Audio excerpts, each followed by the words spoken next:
In a move no one saw coming, Buckingham Palace released a midnight statement confirming Prince Harry's return to royal life. But this wasn't a joyous reunion. It was a bombshell that blindsided Meghan Markle and rattled the very core of their marriage. The timing, the language, the symbolism, it all pointed to something far deeper and more orchestrated than anyone expected. Before we go deeper into what this really means for the royal family, make sure to subscribe so you don't miss a single update.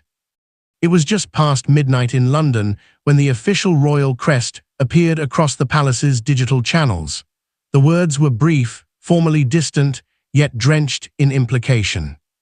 The Duke of Sussex will resume limited royal engagements in alignment with His Majesty's directive. But what struck most wasn't what was said, it was what was missing. There was no mention of Meghan. Not her name, not her presence, not even a vague acknowledgement of their shared past. It was as if she had been scrubbed out of the royal narrative.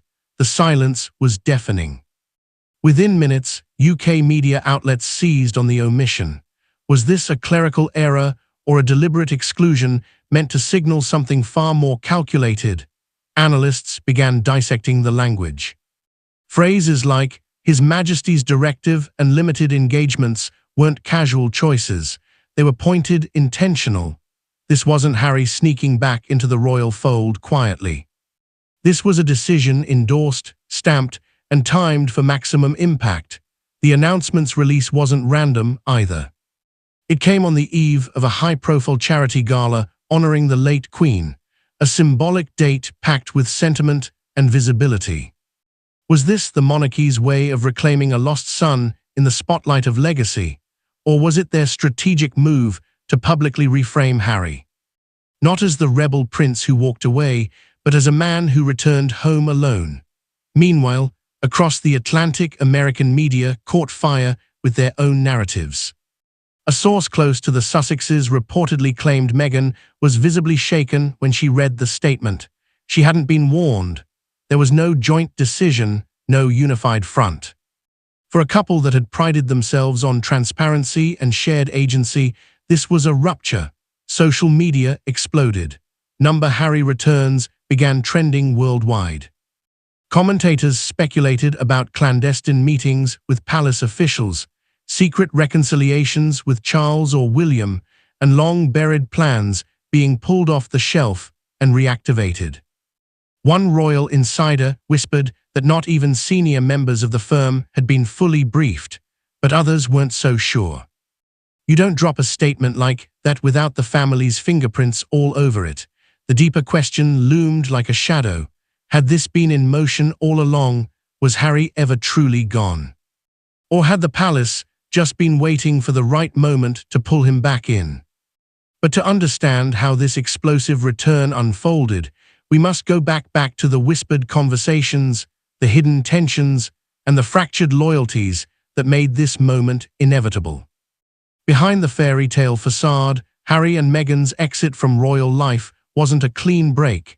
It was a deep wound, barely stitched, tensions simmered for years. And while the public believed the couple had finally found peace in California, something darker had been brewing beneath the surface. The final weeks before their departure were drenched in quiet chaos. The smiling photo ops, the diplomatic handshakes, the perfectly worded statements, all a delicate mask. Inside the palace walls, conversations had turned icy. Queen Elizabeth was said to be deeply pained, not by the decision itself, but by the speed and secrecy with which it unfolded. Charles, always one to prioritize optics over emotion, was reportedly furious, and William, once Harry's unwavering ally, felt the deepest betrayal. What few understood at the time was how divided Harry and Meghan were in their reasons for leaving. Meghan was resolute, driven by a need for autonomy and control, exhausted by what she called palace politics. She saw a life beyond titles, a future built on freedom and brand power. But Harry, he hesitated. He had spent his life walking the marble halls of royal duty, his identity forged in its rituals. Leaving that behind wasn't liberation. It was disorientation. Those private doubts began to manifest in Montecito.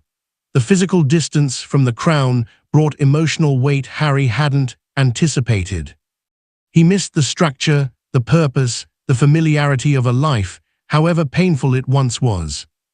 Meghan tried to soothe the unraveling threads, but the more she pushed forward into independence, the more Harry clung to what was lost. It wasn't long before the cracks between them began to widen. Disagreements behind closed doors, long silences. Meghan focused on carving out their brand while Harry increasingly withdrew. According to insiders, Harry began initiating quiet calls back to London, not to Charles or William, but to Princess Anne. The two had rarely been close in public, but Anne had always respected Harry's instincts, music, and through her, he also maintained an emotional thread to the Queen herself. It was said the Queen never shut him out. Even in the aftermath of the opera interview, even as headlines turned venomous, she reportedly kept correspondence with her grandson. Private letters, holiday calls, subtle signals that the door had never fully closed. And though Harry never spoke of it publicly, those moments mattered. They reminded him that no matter how far he ran, part of him remained tethered to that gilded institution. Meanwhile, Meghan, who had staked everything on a clean break, sensed the shift. She had built their future around a unified front, but Harry's mind was already wandering back across the Atlantic.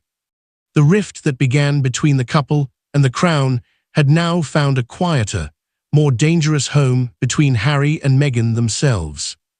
What no one realized then was that Harry's heart had never truly left the palace, and someone within the monarchy was waiting for the perfect moment to bring him back. Whispers of a sealed letter, a secret codicil, and a final wish from Queen Elizabeth herself. Long before her passing, she foresaw the chaos her death might unleash and left behind a shocking instruction that only now has come to light. For months after her funeral, speculation swirled about the contents of the Queen's private papers. While the official will was public and procedural, insiders claimed there was something more, something deeply personal, tucked away in her most trusted vault. A handwritten letter, unofficial, unregistered, but known only to a select few. A directive meant not for lawyers or courtiers, but for her son, her heir, and her lost grandson. According to palace aides, the letter was discovered by Charles while reviewing documents in preparation for the first anniversary of his reign. Wrapped in Queen Elizabeth's signature blue stationery, it carried no royal seal, just her initials and a simple inscription for when the time is right. But it wasn't the timing that shook Charles to his core. It was the contents. The Queen had addressed Harry directly, bypassing tradition, formality, and even her own sense of royal distance. The words were said to be filled with sorrow, not judgment. She acknowledged his pain. She expressed regret over how things had been handled, and most strikingly, she offered forgiveness for the interviews, for the books, for the anger. "You will always be my grandson," she wrote. "Music and the crown will always have a place for you," but she didn't stop there. The Queen reportedly included a plea, one final instruction directed not at Harry, but at Charles and William. "Don't shut him out forever." Those 6 words, according to insiders, sparked immediate tension behind the scenes. Charles, ever pragmatic, saw the risks of inviting Harry back. William, still harboring deep resentment, resisted. Music, but Princess Anne, stoic, often underestimated, understood the power of a dying monarch's final request. Music, she urged them to listen, to consider the long game, to honor the Queen, not with ceremony, but with action. The debate grew heated. Royal advisers warned of public backlash. Meghan's name was carefully avoided in every discussion. Some feared the optics, others feared the consequences. But the Queen's letter had been written in her own hand, her final act of emotional diplomacy, and it refused to be ignored. Then came the most devastating twist. Meghan was never supposed to know. The letter, like most matters of royal succession, was a family affair. But somewhere along the way, through a leaked message or an overheard call, she found out. and when she did, everything changed. Sources close to the Sussexes revealed that Meghan confronted Harry in tears. She saw it as a betrayal, not by the Queen, but by the institution that had so often excluded her. To her, the letter was a road map to pull Harry back into a world she had spent years escaping. Music, and worse, it confirmed what she had long suspected, that the royal family had never truly let go of him. And as the Queen's final words echoed through the palace halls, another force stirred in the shadows, one that would bring Harry face to face with the man he once called brother. In a twist no one could have scripted, it wasn't Charles who reached out to Harry, it was William. And what began as a strained conversation turned into something far more significant and far more dangerous for Harry's marriage. It started with a discreet message. No royal crest, no formality, just a brief line sent from a private number. "We should talk." At first, Harry didn't reply. The wounds between them were still raw years of silence, betrayal, music, and headlines that turned brother against brother. But something about the timing, something about that simple sentence pulled at him. Days passed before Harry picked up the phone, and when he did, the conversation that unfolded would alter the course of everything. William's voice wasn't cold or rehearsed. It was unguarded, emotional. He spoke of the past not as a prince, but as a brother. He admitted mistakes, acknowledged the pain, said he should have fought harder to protect Harry, music, not push him away. For a moment, the walls came down. It wasn't about titles, crowns, or duty. It was about blood, about everything they'd lost and everything that still hung in the balance. Harry listened. He didn't speak much at first, but when he did, the truth spilled out. He spoke of isolation, of losing purpose, of waking up in a world that felt borrowed, not built. He confessed that royal life had suffocated him, but so had the silence that followed. For the first time in years, Harry told William he missed home, not the institution, but the identity he'd buried beneath California's sunlight. The call lasted hours. They laughed briefly. They fought briefly, but more than anything, they reconnected. Then came the proposal. William didn't demand Harry's full return. He offered something smaller, symbolic. A role in an upcoming event tied to the monarchy's future. A moment that would place Harry back within the royal frame without requiring full submission. A gesture, not a commitment, an invitation, not a command, but even a gesture can carry the weight of betrayal. When Meghan found out, the fallout was instant. According to sources close to the couple, she was livid, not just at the secrecy, but at what it represented, a crack in their foundation. A reopening of wounds she believed they had healed. She confronted Harry, demanded answers, and reminded him of the reasons they had walked away in the first place. But Harry, for once, didn't retreat. He simply said, "I need to find out who I am again." It was clear that something had reignited in him, whether it was duty, legacy, or a quiet longing for escape. And while the world would only see the results in headlines and staged appearances behind closed doors, this was the moment that shifted the axis of everything. But what William offered Harry wasn't just a role, it was a path paved with legacy, loyalty, and power, and Meghan could see exactly where it was leading.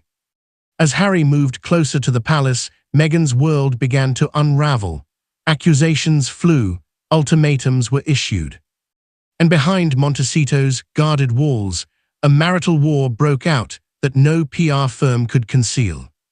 The calm exterior they had carefully crafted of a unified couple building a new legacy fractured the moment Meghan discovered just how deep Harry's re-engagement with the palace truly ran. What she had assumed were passing calls or vague discussions turned out to be something far more serious. Weeks of communication, detailed planning, strategic placements, invitations sent not to them but to him, and all of it unfolding behind her back. She confronted him, and it wasn't quiet. It wasn't diplomatic. She demanded to know how long he had been speaking with William, with Anne, with Parley's aides. She asked him point blank if he had already decided to leave her behind in this journey.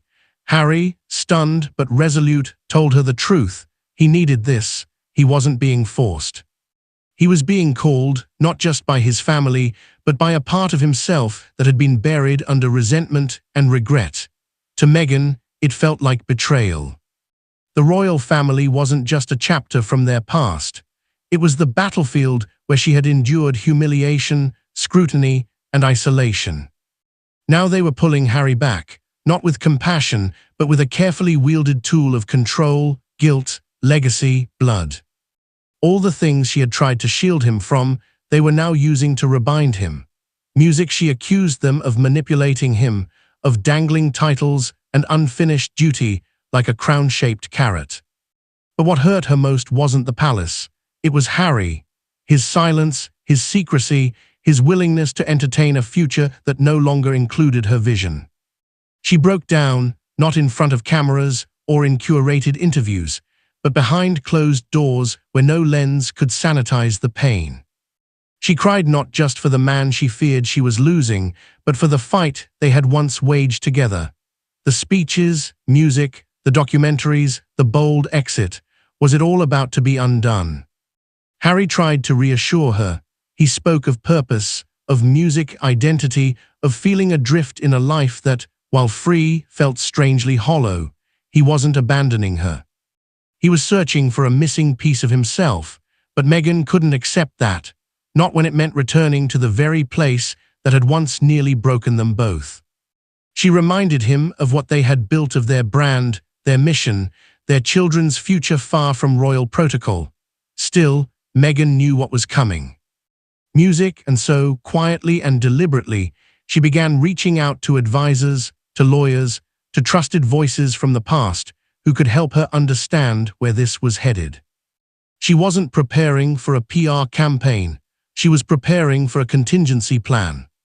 But while Meghan fought to protect her vision of the future, the palace was finalizing plans to secure Harry's return with or without her consent.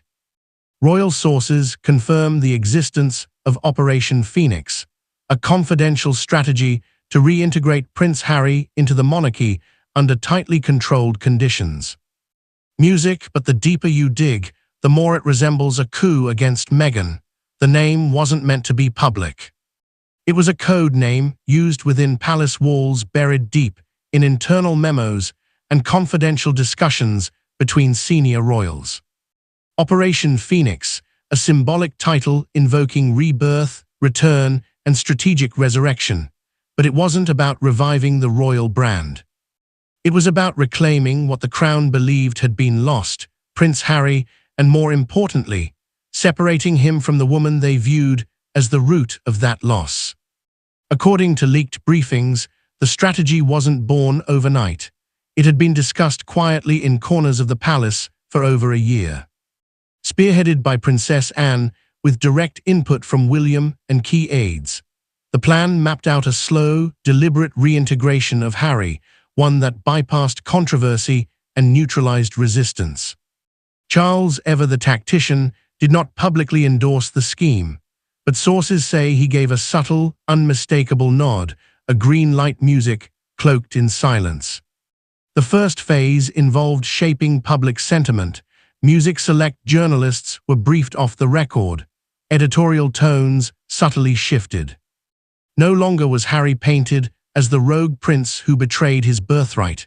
Instead, music, he became the lost son, a figure of sympathy burdened by internal conflict, seeking his way back home. Carefully placed opinion pieces spoke of forgiveness, second chances, and the Queen's unfulfilled wishes, all of it choreographed. Behind the scenes, events were curated to create symbolic openings, gala invitations, memorials, and charitable causes aligned with Harry's legacy. Each one subtly signaled his potential return. But the most telling element of the strategy was its intentional exclusion. Meghan's name was never mentioned, not in the roles, not in the seating arrangements, not in the long-term plans. Within those palace memos, she didn't exist. Courtiers began referring to her as the complication. Some saw her as a distraction, others a threat. but all agreed. If Harry were to come back into the fold, it could not be as one half of a duo. The path had to be his alone, and so Meghan was quietly erased from the equation. Her role minimized to an uncomfortable footnote. Insiders confirmed that discussions had already begun surrounding potential roles for Harry's ceremonial positions, ambassadorial duties, and future appearances, but none of them included Meghan. Not one, this wasn't an oversight, it was design. Operation Phoenix wasn't just about rebuilding Harry's place in the monarchy. It was about removing Meghan from the royal equation without saying it out loud. And then came the final move, the official event that would reintroduce Harry to the world and deliver a silent but brutal blow to Meghan's influence. All eyes were on the coronation jubilee, but no one expected this. As cameras rolled and dignitaries watched, Prince Harry emerged not as a guest, not as an exile, but as a royal. Alone, Meghan was nowhere in sight, music, and the message was unmistakable. For days leading up to the celebration, speculations swirled. Would Harry attend? Would Meghan accompany him? Or would they both remain silent, music, choosing distance over spectacle? The palace had released no confirmations. Paparazzi scoured airports, tabloids recycled unnamed sources, and royal watchers held their breath. Then, without warning, as the national anthem soared and heads turned toward the aisle, there he was, Harry, wearing official insignia, dressed not as a bystander, but as a participant. And not tucked in the back row either. He stood near William, not beside him, but close enough for the symbolism to be impossible to ignore. The body language was formal, not fraternal, but the mere proximity was explosive. It spoke of a silent agreement, music, a reacceptance, a carefully calculated statement to the world.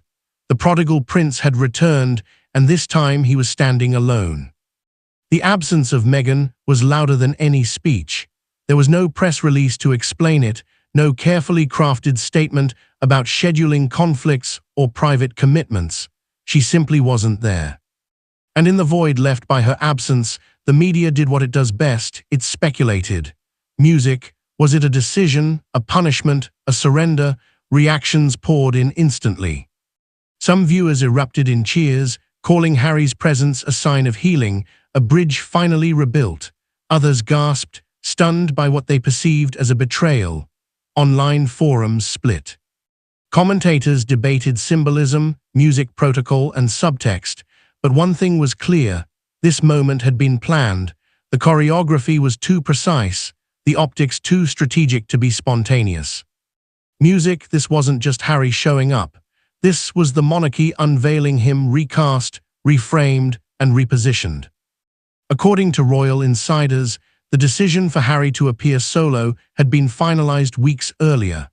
Operation Phoenix, as it had come to be known internally, reached its pivotal phase. Music Palace officials had crafted every detail, from the timing of his arrival to the placement of his seat. The goal wasn't just reintegration. It was dominance, to signal that Harry had chosen his roots over rebellion music, and that Meghan's era of influence had ended without a single word needing to be spoken. Hours later, thousands of miles away, Meghan was photographed in California. Music, the images were raw. No stylists, no curated moments, just a woman caught mid-step, sunglasses shielding her face, but not the emotion.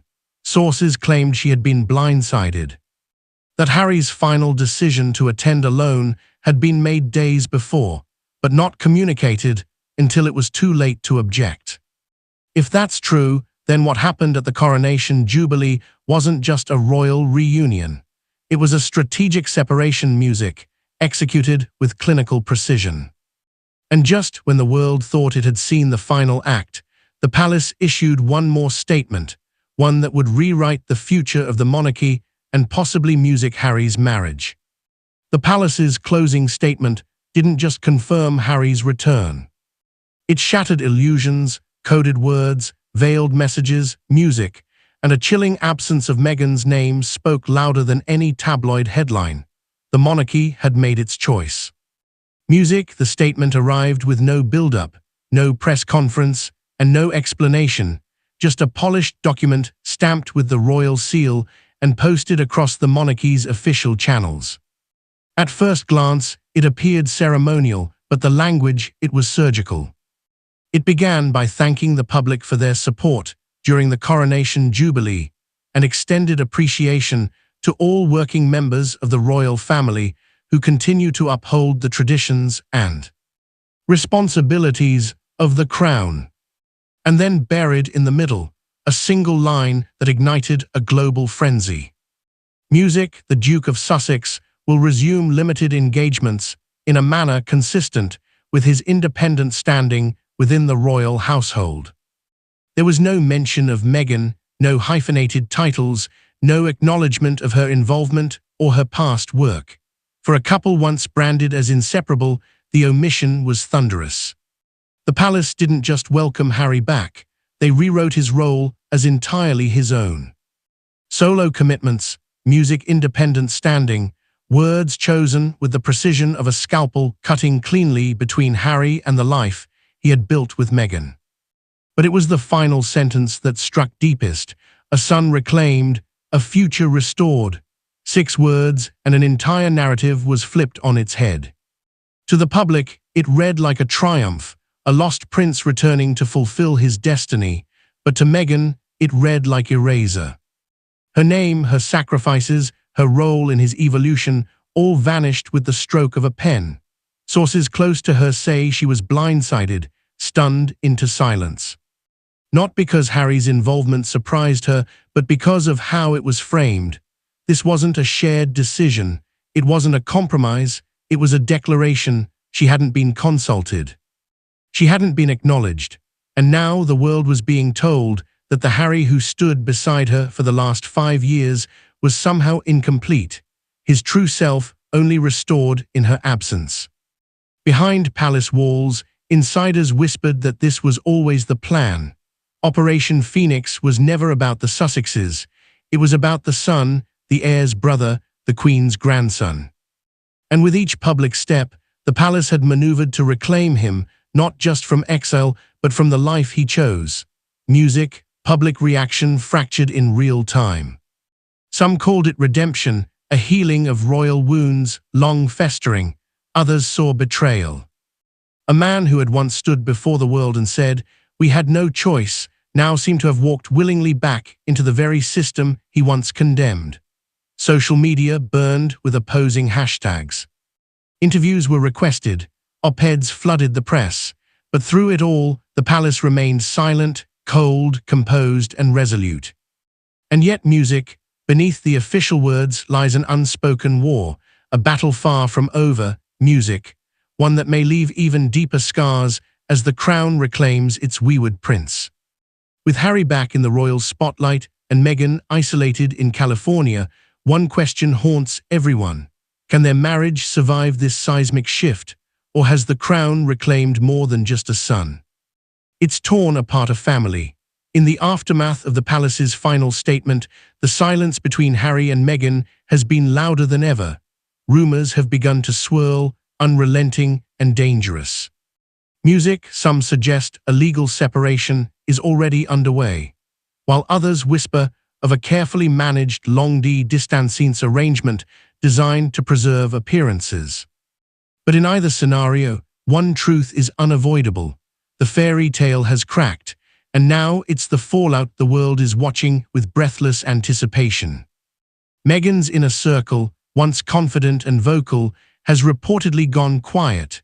Close friends have expressed concern over her emotional well-being. For someone who built an entire narrative around empowerment and partnership, the feeling of being sidelined, abandoned, even cuts deep. She had stood shoulder to shoulder with Harry through firestorms of public hatred and royal rejection. Now, as she watches him embrace the very institution they walked away from, the betrayal feels both public and personal. Harry, music, for his part, is said to be torn all over again. The same internal tug-of-war that plagued him before Meghan has returned only now. It's more brutal, more exposed, and far more consequential. Music, he's rediscovered a sense of purpose back in royal circles, a role with legacy and structure. But he's also acutely aware of what it's costing him. Every appearance, music, every headline, every strategic photo op without Meghan raises questions he's not ready to answer. Is he drifting music, or is he deciding?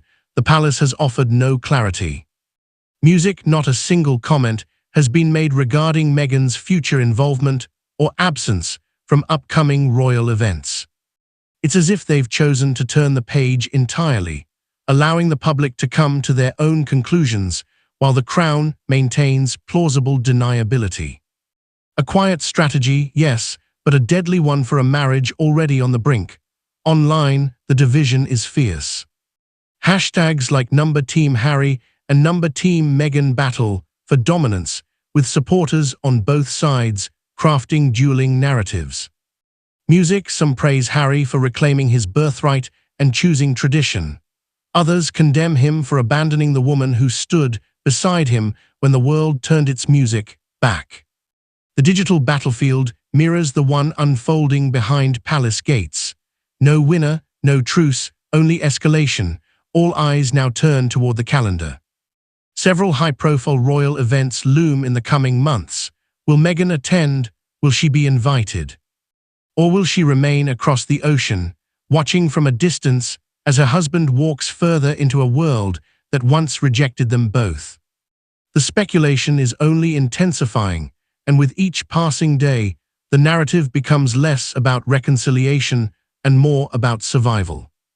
And as this royal saga enters its most dramatic chapter yet, one truth remains clear.